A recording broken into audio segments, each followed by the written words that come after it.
Bangladesh supreme কোর্টের appeal বিভাগের পূর্ণাঙ্গ বেঞ্চ জনাব এটিএম আজহারুল ইসলাম সাহেবকে সকল অভিযোগ থেকে বেকসুর খালাস প্রদান করে।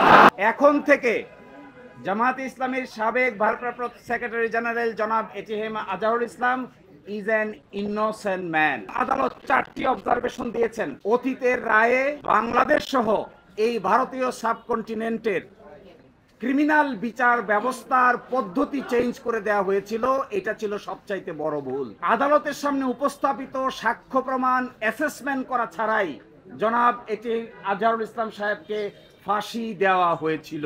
এবং আরেকটি ইম্পর্টেন্ট কথা বলেছেন যে পৃথিবীর ইতিহাসে এটি একটি ট্র্যাভেস্টি অফ ট্রুথ, অর্থাৎ বিচারের নামে অবিচার।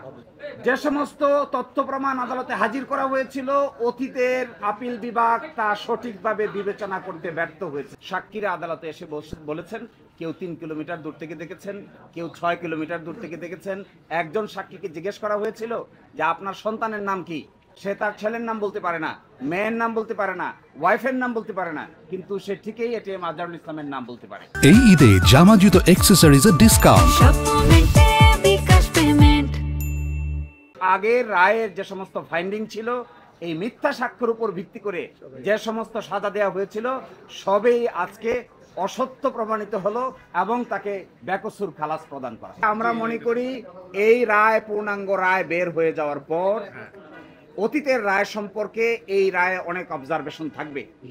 আমরা মনে করি সরকারের উচিত হবে এই পূর্ণাঙ্গ রায় প্রকাশ হওয়ার পরে একটা রিভিউ বোর্ড গঠন করে অতীতের রায়গুলোকে পুনর্বিবেচনা করা, যেন মৃত্যু পরবর্তীতে হলেও যাদের সাথে অন্যায় করা হয়েছে, অবিচার করা হয়েছে, তাদের পরিবার, তাদের দল এবং এই দেশের মানুষ ন্যায় বিচার পেতে পারে। আমরা একটা শর্ট অর্ডার চেয়েছি, অ্যাডভান্স অর্ডার চেয়েছি। এই অ্যাডভান্স অর্ডারটার আদালত মঞ্জুর করেছেন।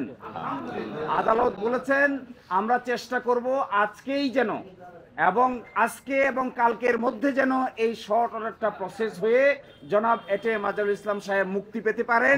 এই জন্য সকল আইনি ব্যবস্থা আমরা গ্রহণ করব।